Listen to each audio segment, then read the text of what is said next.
mateys, are you having a pirate-themed birthday party for your special child? Look no further, you're in the right place because I'm going to show you how to make a pirate cake that's sure to rock any pirate ship in the 7 seas. Let me show you what you'll need. Here's a tray with all the ingredients that I used for my pirate cake. I used Rolos, chocolate-covered coins, about 2 kinds of Oreo type cookies for the beard, little chocolate wafers that you could get at arts and crafts stores, and then a bunch of chocolate that I just had lying around. And of course, licorice for that shiny black hair on our pirate. I also mixed together 3 types of frosting, 1 tub of vanilla, a tablespoon of strawberry, and 1 tablespoon of chocolate. Makes a perfect pirate skin tone. This is what it looks like. Okay. I actually used a cake pan and a pie plate just so they have different depths for his body and his head. Okay, then after you take them out of the freezer, you're going to put them on the pan that you are going to present your cake on. You don't want to move them around too much because once you have them frosted and the candy on, it makes it a lot harder to move around. So let's put it on. With this one, I'm just going to use a cookie sheet, and then I'll show you the one that I did before that's on a pretty platter. So if you have a pretty platter, put it on that. I'm just going to show you how to cut it on this sheet.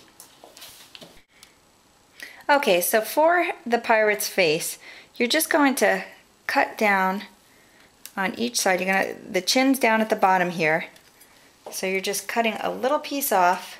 You want to save these pieces on each side to give them some facial structure.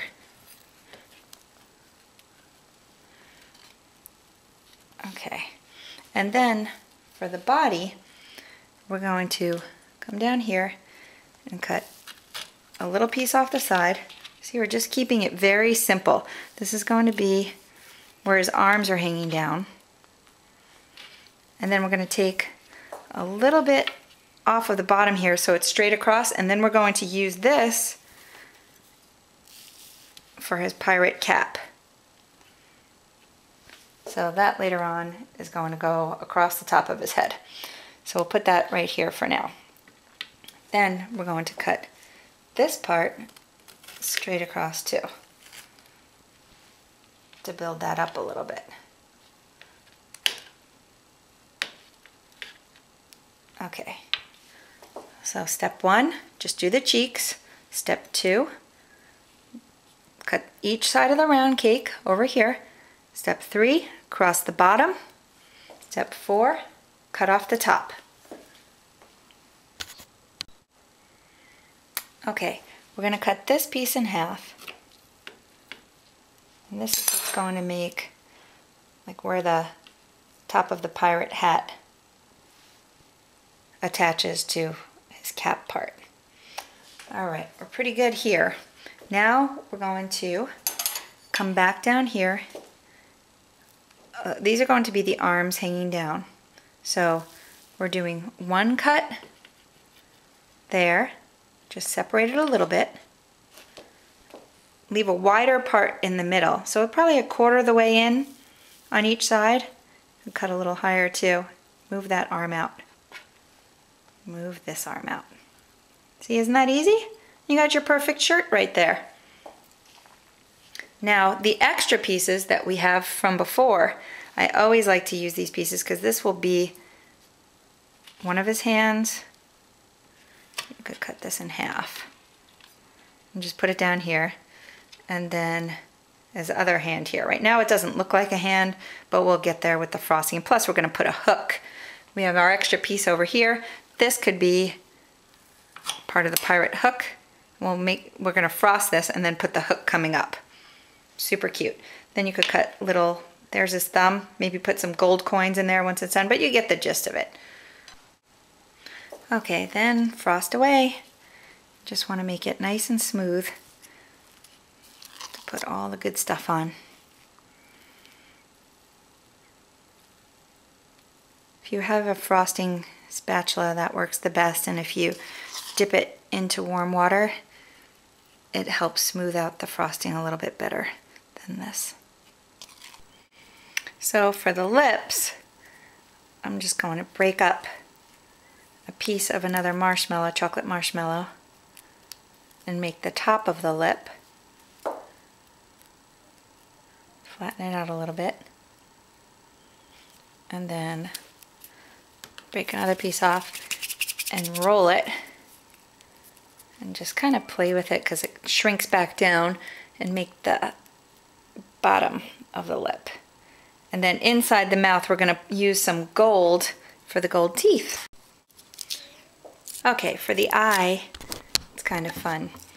For the eye, I'm going to unwrap a Rolo and keep the wrapper because we'll use the golden color for his teeth like I had mentioned. And then to make it look like a really neat eye, like a real eye, I'm using some more of those marshmallow pieces, making an eyelid. And then I'm taking a piece of this little candy melt, putting that on the inside, and I unwrap the Rolo. I'm going to put the Rolo on top, and then take another piece of this marshmallow, roll it out for the bottom of the eye.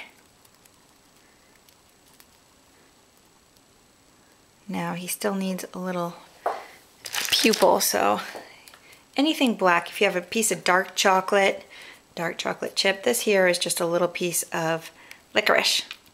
So I'm going to put a little piece of licorice in the middle, and then to make it look really stand out, you just take a little piece of your frosting and put a little glimmer in that eye. That's what makes it look like it has a little shine to it. There. And then with the licorice, we're going to do an eyebrow.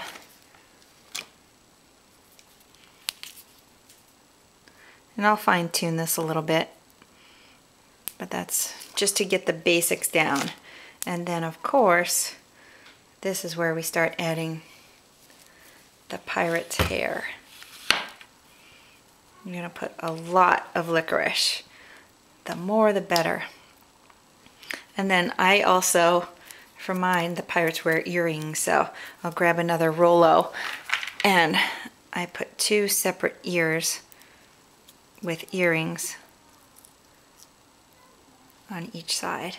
So you just kind of build it up. The licorice hair is what's going to hold up his ear. You want to put it like it's in the back too, not just long and stringy. They got a lot of dreadlocks, so this is perfect for that. Even some coming to the side like this, make it flow. So I'll just keep putting more licorice on. Okay, now for the pirate cap and the stripes on the pirate's shirt, you're going to use the candy melts that I had out on my tray. You're going to put them in the microwave on the defrost mode, just for about 2 or 3 minutes. Then you're going to check it, mix it, and make sure that you could pour it. Then you'll know it's ready. Okay, I think they're done. If you start seeing smoke, you definitely don't want to burn it. So there's still the circles, but if you mix it, it becomes runny and you're able to pour it. So this is the perfect consistency that you want. And I'll show you how to pour it. Okay, so for the stripes for the shirt, we're just going to go straight across, and it's kind of fun if they're not all perfect. And then we're going to cool them in the refrigerator for a few minutes. You could sort of play with them a little.